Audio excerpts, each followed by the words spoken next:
13ই ফেব্রুয়ারি একটি গুরুত্বপূর্ণ দিন। এদিন বিজয়া একাদশী এবং তার সঙ্গে কুম্ভ রাশিতে ঢুকবে রবি।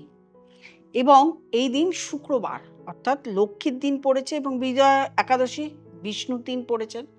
লক্ষ্মী, বিষ্ণু এবং রবি এদের তিনজনকে সন্তুষ্ট করতে একটি প্রসেস বলছি। এতে আপনার অর্থ প্রচুর পরিমাণে আপনি আর্থিক সঙ্গতি ফিরে পাবেন। পুরনো প্রবলেম, অর্থ নিয়ে প্রবলেম, সেটা ফিরে পাবেন। কি করবেন?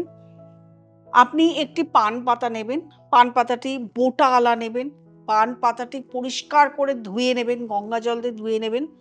উপরে পান পাতার ঠিক উপরের পিঠটাতে লিখবেন ওং বিষ্ণুবে নমঃ।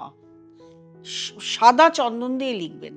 লেখার পরে শুক্রবার দিন আপনার ঘরে যে লক্ষ্মী এবং বিষ্ণুর যে মূর্তি আছে, যদি না থাকে যে কোনো ঠাকুরের চরণে আপনি সেই পান পাতাটাকে দিয়ে দিলেন। সেদিন সারাদিন রইল। শনিবার দিন পান পাতাটা তুলে পান পাতাটাকে লাল কাপড়ের মধ্যে মুড়ে, পান পাতাটাকে কিন্তু লাল কাপড়ের উপরেই দেবেন, ছোট্ট লাল কাপড়। এবং শনিবার দিন সে পাতাটা তুলে লাল কাপড়ে যে মুড়ে আপনার ধনস্থানে রেখে দিন। দেখুন প্রসেসটা করে আপনার ধন সম্পদ বৃদ্ধি হয় কিনা।